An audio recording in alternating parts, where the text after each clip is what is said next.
Hi! ಎಲ್ಲರೂ ಹೇಗಿದ್ದೀರಾ? ಎಲ್ಲರೂ ಚೆನ್ನಾಗಿದ್ದೀರಾ ಅಂದ್ಕೊಂಡಿದ್ದೀನಿ. ಇವತ್ತು ಬೋಂಡ ಹೇಗೆ ಮಾಡೋದಂತ ನೋಡ್ಕೊಂಡು ಬರೋಣ.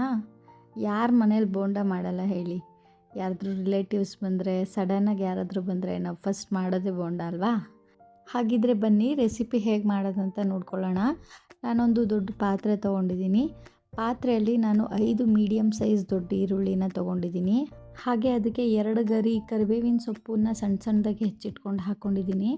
ಹಾಗೆ ಸಬ್ಬಸಿಗೆ ಸೊಪ್ಪು ಸ್ವಲ್ಪ ಜಾಸ್ತಿ, ಸ್ವಲ್ಪ ಸುಮ್ಮನೆ ಟೇಸ್ಟಿಗಷ್ಟೇ ಸ್ವಲ್ಪ ಕೊತ್ತಂಬರಿ ಸೊಪ್ಪು ಹಾಕ್ಕೊಂಡಿದ್ದೀನಿ. ಹಾಗೆ ಒಂದು 10 ಮೆಣಸಿನ್ಕಾಯಿನ ನಾನು ಚಿಕ್ಕ ಚಿಕ್ಕದಾಗಿ ಹೆಚ್ಚಿಟ್ಕೊಂಡು ಹಾಕ್ಕೊಂಡಿದ್ದೀನಿ. ನೀವು ನಿಮಗೆ ಹೇಗೆ ಖಾರ ಬೇಕೋ ಆ ಥರ ಹಾಕ್ಕೊಳ್ಳಿ. ನಮಗೆ ಬೋಂಡ ಸ್ವಲ್ಪ ಖಾರ ಖಾರವಾಗಿದ್ದರೆ ತುಂಬ ಇಷ್ಟ ಆಗುತ್ತೆ. ಹಾಗೆ ಸಬ್ಬಸಿಗೆ ಸೊಪ್ಪೇ ಯಾಕೆ ಹಾಕಿ ಅಂತ ಹೇಳಿದ್ರೆ, ಸಬ್ಬಸಿಗೆ ಸೊಪ್ಪು ಫ್ಲೇವರೇ ಹಾಗಿರುತ್ತೆ. ಇನ್ನೂ ಒಂದು ಬೋಂಡ ಎಕ್ಸ್ಟ್ರಾ ತಿನ್ಬೇಕನ್ಸುತ್ತೆ, ಅಷ್ಟು ಚೆನ್ನಾಗಿರುತ್ತೆ. ಹಾಗೆ ನಾನಿಲ್ಲಿ ಒಂದು 1/4 ಟೀ ಸ್ಪೂನಷ್ಟು ಅಡುಗೆ ಸೋಡಾನ ಬಳಸ್ತಾಯಿದ್ದೀನಿ. ಹಾಗೆ ರುಚಿಗೆ ತಕ್ಕಷ್ಟು ಉಪ್ಪನ್ನ ನಾನಿಲ್ಲಿ ಹಾಕ್ತಾಯಿದ್ದೀನಿ. ನಾನಿಲ್ಲಿ ಪುಡಿ ಉಪ್ಪು ಹಾಕ್ತಾಯಿದ್ದೀನಿ. ನೀವು ಅಷ್ಟೇ ನಿಮ್ಮ ರುಚಿಗೆ ತಕ್ಕಷ್ಟು ಪುಡಿ ಉಪ್ಪನ್ನ ಹಾಕ್ಕೊಳ್ಳಿ. ಹಾಗೆ ನಾನಿಲ್ಲಿ ಒಂದು ಬಟ್ಲು ತುಂಬ ಕಡಲೆ ಹಿಟ್ಟನ್ನು ಹಾಕ್ತಾಯಿದ್ದೀನಿ. ಈ ಥರ ಕಡಲೆ ಹಿಟ್ಟಾದಮೇಲೆ ಯಾವುದೇ ನೀರು ಕೂಡ ಸೇರ್ಸೋಕ್ಕೆ ಹೋಗಬೇಡಿ. ನೀರು ಹಾಕ್ತೇನೆ ಅದನ್ನು ಚೆನ್ನಾಗಿ ಮಿಕ್ಸ್ ಮಾಡ್ಕೋಬೇಕು. ನಾವು ಹಾಕಿರುವಂಥ ಎಲ್ಲ ಇಂಗ್ರೀಡಿಯೆಂಟ್ಸ್ಗೂ ನೀಟಾಗಿ ಆ ಹಿಟ್ಟು ಮಿಕ್ಸ್ ಆಗಬೇಕು, ಆ ಥರ ಹಾಕ್ಕೋಬೇಕು. ಹಾಗೆ ನಾನಿಲ್ಲಿ ಇನ್ನೂ ಒಂದು ಸ್ವಲ್ಪ ಹಿಟ್ಟು ಬೇಕಾಗ್ಬೋದು ಅಂತ ಒಂದು ಅರ್ಧದಷ್ಟು ನಾನು ಮತ್ತೆ ಹಾಕ್ತಾಯಿದ್ದೀನಿ. ಇದನ್ನು ಸ್ವಲ್ಪ ಚೆನ್ನಾಗಿ ಮಿಕ್ಸ್ ಮಾಡ್ಕೋಬೇಕು. ಚೆನ್ನಾಗಿ ಮಿಕ್ಸ್ ಮಾಡ್ಕೊಂಡಾದಮೇಲೆ ನೋಡಿ, ನಾನು ಒಂದೇ ಒಂದು ಸ್ವಲ್ಪನೂ ನೀರು ಇನ್ನೂ ಹಾಕಿಲ್ಲ ನಾನು. ಹಾಗೆಯೇ ಉಪ್ಪು, ಸೋಡಾ ನಾವೇನು ಹಾಕಿರ್ತೀವಿ ಇದಕ್ಕೆ, ಸೊಪ್ಪು, ಈರುಳ್ಳಿ ಎಲ್ಲನೂ ಇದೇ ಥರ ಡ್ರೈ ಆಗೇ ಒಂದು ಸರಿ ಚೆನ್ನಾಗಿ ಮಿಕ್ಸ್ ಮಾಡ್ಕೋಬೇಕು. ಈಗ ನಾನು ಕಡಿಮೆ ನೀರನ್ನು ಬಳಸ್ತಾ ಇದ್ದೀನಿ. ನಾನು ಟೋಟಲಾಗಿ ಒಂದು 1/4 ಗ್ಲಾಸ್, ದೊಡ್ಡ ಗ್ಲಾಸಲ್ಲಿ ಒಂದು 1/4 ಗ್ಲಾಸ್ ಆಗೋಷ್ಟು ನೀರು ಮಾತ್ರನೇ ನಾನು ಯೂಸ್ ಮಾಡ್ಕೊಂಡಿರೋದು. ಸ್ವಲ್ಪ ಗಟ್ಟಿಗೇ ಕಲಿಸ್ಕೊಳ್ಳೋಣ ನಾವು. ಯಾಕಂದರೆ ಈರುಳ್ಳಿಯಲ್ಲೇ ನೀರು ಬಿಟ್ಕೊಳ್ಳೋದ್ರಿಂದ ನಾವು ಕಡಿಮೆ ನೀರನ್ನು ಹಾಕಿ ಕಲಿಸ್ಕೋಬೇಕಾಗತ್ತೆ. ಯಾಕಂದರೆ ನಾವು ಹಿಟ್ಟನ್ನು ಕಲಿಸ್ಕೊಂಡಾದ್ಮೇಲೆ ಒಂದು 15 ನಿಮಿಷ ನೆನೆಸೋಕ್ಕೆ ಬಿಡ್ತೀವಿ. ಆ ನೆನೆಸೋ ಟೈಮಲ್ಲೇ ಈರುಳ್ಳಿಯಲ್ಲಿ ನೀರು ಬಿಟ್ಕೊಂಡು ಕರೆಕ್ಟ್ ಹದಕ್ಕೆ ರೆಡಿಯಾಗಿರುತ್ತೆ. ನಾವೇನಾದರೂ ಇವಾಗಲೇ ಚೆನ್ನಾಗಿ ನೀರು ಹಾಕ್ಕೊಂಡು ಕಲಿಸ್ಕೊಂಡ್ರೆ ಆಮೇಲೆ ಇನ್ನೂ ನೀರಾಗಿಬಿಡುತ್ತೆ. ಆ ತಪ್ಪನ್ನು ನೀವು ಮಾಡೋಕ್ಕೆ ಹೋಗಬೇಡಿ. ಅಕಸ್ಮಾತ್ ಆಮೇಲೂ ಕೂಡ ಗಟ್ಟಿ ಆಯಿತು ಅಂದರೆ ನೀವು ಒಂದು ಸ್ವಲ್ಪ ನೀರನ್ನ ಬೆರೆಸ್ಕೊಂಡು ಕರೆಕ್ಟಾಗಿರೋ ಹದನ ಮಾಡ್ಕೋಬೋದು. ನೋಡಿ, ಈ ಥರ ಚೆನ್ನಾಗಿ ಕಲಿಸ್ಕೊಂಡಾದ್ಮೇಲೆ ಒಂದು 15ರಿಂದ 20 ನಿಮಿಷದವರೆಗೂ ನಾವು ಅದನ್ನು ನೆನೆಯೋಕ್ಕೆ ಬಿಡೋಣ. ಅದಕ್ಕೆ ನಾನಿವಾಗ ಒಂದು ಪ್ಲೇಟ್ನ ಮುಚ್ಚಿಬಿಟ್ಟು ಒಂದು 20 ನಿಮಿಷ ಬಿಡ್ತೀನಿ. 20 ನಿಮಿಷ ಬಿಟ್ಟಾದಮೇಲೆ ಅಷ್ಟೊತ್ತಿಗೆ ನಾವು ಒಂದು ಬಾಣಲಿಯಲ್ಲಿ ಬಿಸಿ ಎಣ್ಣೆನ ಇಟ್ಕೊಂಡಿದ್ದೀನಿ ನಾನು, ಬಿಸಿ ಆಗಲಿಕ್ಕೆ ಅಂತ. ಅದು ಬಿಸಿ ಆದಮೇಲೆ ನಾನು ಈ ಥರ ಒಂದೊಂದೇ ಬೋಂಡನ ನಾನು ಎಣ್ಣೆ ಒಳಗಡೆ ಬಿಡ್ತಾಯಿದ್ದೀನಿ. ಅದೇನು ಶೇಪ್ ಇದೇ ಥರ ಇರಬೇಕು, ಅದೇ ಥರ ಇರಬೇಕು ಅಂತ ಏನೂ ಇಲ್ಲ. ನೋಡ್ತಾ ಇದ್ದೀರಲ್ವ ನೀವು ಕನ್ಸಿಸ್ಟೆನ್ಸಿ ಯಾವ ಥರ ಬಂದಿದೆ ಹಿಟ್ಟು ಅಂತ. ನಾನು ಇದಕ್ಕೆ ಒಂದು ಚೂರು ಎಕ್ಸ್ಟ್ರಾ ನೀರನ್ನು ಆ್ಯಡೇ ಮಾಡಿಲ್ಲ. ನೋಡಿ, ಈ ಥರ ಸುಮ್ಮನೆ ಎತ್ಕೊಂಡು ಎಣ್ಣೆ ಒಳಗಡೆ ಈ ಥರ ಬಿಡ್ತಾಯಿದ್ರೆ ಆಯಿತು, ಬೋಂಡ ರೆಡಿಯಾಗಿಬಿಡುತ್ತೆ. ನೋಡಿ, ಫಸ್ಟು ಒಂದು ಸರಿ ಬಿಟ್ಟಾದಮೇಲೆ ಅದನ್ನು ತಿರುಗಿಸ್ಬಾರ್ದು. 1 ನಿಮಿಷ ತಿರುಗ್ಸೋಕ್ಕೆ ಹೋಗಬೇಡಿ.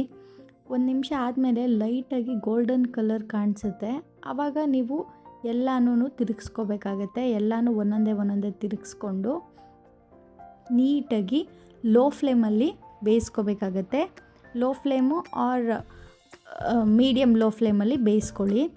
ತುಂಬ ಹೈ ಫ್ಲೇಮಲ್ಲಿ ಬೇಯಿಸೋಕ್ಕೆ ಹೋಗಬೇಡಿ. ಆವಾಗ ಮೇಲ್ಗಡೆ ಲೇಯರ್ ಮಾತ್ರ ಚೆನ್ನಾಗಿ ಬೆಂದ್ಬಿಟ್ಟಿರುತ್ತೆ, ಒಳಗಡೆ ಎಲ್ಲ ನೀಟಾಗಿ ಬೆಂದೇ ಇರೋಲ್ಲ, ಹಿಟ್ಟೆಲ್ಲ ಹಾಗೆ ಇರುತ್ತೆ.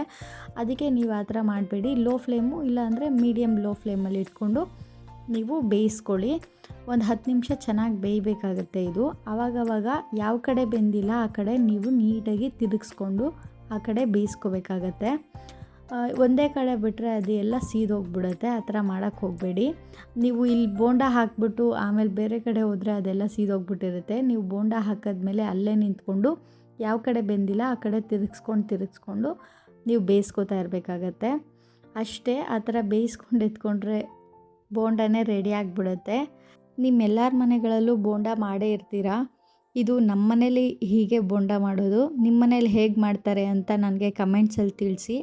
ಹಾಗೆ ನಿಮ್ಮ ಮನೇಲೂ ಹೀಗೇನ ಮಾಡೋದು ಅಂತಲೂ ತಿಳಿಸ್ಕೊಡಿ. ಈ ಬೋಂಡ ರೆಸಿಪಿ ಬಂದ್ಬಿಟ್ಟು ಅರ್ಧ ಗಂಟೆಯಲ್ಲಿ ರೆಡಿಯಾಗುವಂತಹ ರೆಸಿಪಿ. ಇದು ಸಂಜೆ ಕಾಫಿ ಟೀ ಜೊತೆಗೆ ಕೂಡ ಚೆನ್ನಾಗಿ ಹೊಂದ್ಕೊಳ್ಳುತ್ತೆ. ಹಾಗೆ ಯಾರಾದರೂ ಅರ್ಜೆಂಟಾಗಿ ನೆಂಟರು ಬಂದುಬಿಟ್ರು, ನಾವೇನು ಪ್ರಿಪ್ರೇಷನ್ಸ್ ಮಾಡ್ಕೊಂಡಿಲ್ಲ, ಇವಾಗ ಅವ್ರಿಗೆ ಏನು ಮಾಡಿಕೊಡೋದು ಅಂತ ಏನಾದರೂ ತಲೆ ಕೆಡಿಸ್ಕೊಳ್ಳುವಾಗ ಫಸ್ಟು ಬೋಂಡ ಮಾಡಿಕೊಟ್ಬಿಡೋಣ, ಆಮೇಲೆ ಬೇಕಿದ್ರೆ ಮಿಕ್ಕಿದ ಅಡುಗೆ ಮಾಡಿಕೊಂಡ್ರೆ ಆಯಿತು ಅಂತ ಸಡನ್ನಾಗಿ ಮಾಡುವಂತಹ ತಿಂಡಿ ಇದು. ಯಾರಾದರೂ ಬರಲಿ, ರಿಲೇಟಿವ್ಸ್ ಬರಲಿ, ಫ್ರೆಂಡ್ಸ್ ಬರಲಿ, ಯಾರಾದರೂ ಹೀಗೆ ಮನೆಗೆ ಬಂದರೆ ನಾವು ಫಸ್ಟ್ ಏನು ಮಾಡ್ತೀವಿ, ಕಾಫಿ ಮಾಡಿಕೊಟ್ಬಿಟ್ಟು ಬೋಂಡ ಮಾಡಿಕೊಟ್ಬಿಡ್ತೀವಿ ಅಲ್ವಾ. ಅದೇ ರೆಸಿಪಿ ಇದು. ನಮ್ಮ ಮನೇಲಿ ಹೀಗೆ ಬೋಂಡ ಮಾಡ್ತಾರೆ, ನಿಮ್ಮ ಮನೇಲಿ ಹೇಗೆ ಮಾಡ್ತಾರೆ ಅಂತ ತಿಳಿಸ್ಕೊಡಿ. ಹಾಗೆ ನನ್ನ ಚಾನಲ್ನ ಸಬ್ಸ್ಕ್ರೈಬ್ ಮಾಡ್ಕೊಳ್ಳೋದನ್ನ ಮರಿಬೇಡಿ. ನನ್ನ ಚಾನಲ್ನ ಸಬ್ಸ್ಕ್ರೈಬ್ ಮಾಡ್ಕೊಳ್ಳೋದ್ರಿಂದ ನಾನು ಹಾಕುವಂತಹ ಪ್ರತಿ ಪೋಸ್ಟ್, ಪ್ರತಿ ವಿಡಿಯೋಸ್ ನಿಮಗೆ ಫಸ್ಟೇ ಅಪ್ಡೇಟ್ ಆಗುತ್ತೆ. ಆವಾಗ ನನ್ನ ಚಾನಲ್ನ ನೀವು ಹೋಗಿ ವಿಡಿಯೋಸ್ನ ನೋಡ್ಬೋದು. ಹೀಗೆ ಸಪೋರ್ಟ್ ಮಾಡ್ತಾಯಿರಿ, ನಮ್ಮನ್ನ ಬೆಳೆಸ್ತಾಯಿರಿ. ನೀವು ಕೊಡ್ತಾ ಇರೋವಂತಹ ರೆಸ್ಪಾನ್ಸ್ ನಂಗೆ ತುಂಬ ದೊಡ್ಡದು ಅನಿಸುತ್ತೆ. ಹಾಗೆ ನಾನು ಯಾರೆಲ್ಲ ಸಬ್ಸ್ಕ್ರೈಬ್ ಮಾಡ್ಕೊಂಡಿದ್ದೀರಾ ಅವರೆಲ್ಲರಿಗೂ ತುಂಬ ತುಂಬ ತುಂಬ ತುಂಬ ಥ್ಯಾಂಕ್ಸ್. ನೋಡ್ತಾ ಇದ್ದೀರಲ್ವಾ, ಈ ಥರ ಗೋಲ್ಡನ್ ಕಲರ್ ಬಂದಾದಮೇಲೆ ಚೆನ್ನಾಗಿ ಬೆಂದಿದೆ ಅಂತ ಅರ್ಥ. ಈ ಥರ ಒಳ್ಳೆ ಕಲರ್ ಬಂದಮೇಲೆ ನೀವು ಎಲ್ಲನೂ ಎತ್ಕೊಳ್ಳಿ. ನೋಡ್ತಾ ಇದ್ದೀರಲ್ವಾ, ಬೋಂಡ ರೆಸಿಪಿ ರೆಡಿನೇ ಆಗೋಯ್ತು. ನೀವು ಕೂಡ ಟ್ರೈ ಮಾಡಿ ನೋಡಿ ಎಷ್ಟು ಸಾಫ್ಟಾಗಿ ಬಂದಿದೆ, ಹಾಗೆ ಎಷ್ಟು ಚೆನ್ನಾಗಿ ಬೆಂದಿದೆ ಅಂತ ನೀವೇ ನೋಡ್ತಾ ಇದ್ದೀರಲ್ವಾ. ತುಂಬ ಚೆನ್ನಾಗಿತ್ತು ಟೇಸ್ಟು. ನೀವು ಕೂಡ ಟ್ರೈ ಮಾಡಲೇಬೇಕಾಗಿರೋಂತಹ ಒಂದು ರೆಸಿಪಿ. ಹಾಗಿದ್ರೆ ನಾವು ನೆಕ್ಸ್ಟ್ ರೆಸಿಪಿ ಜೊತೆ ಸಿಗೋಣ. ಧನ್ಯವಾದಗಳು.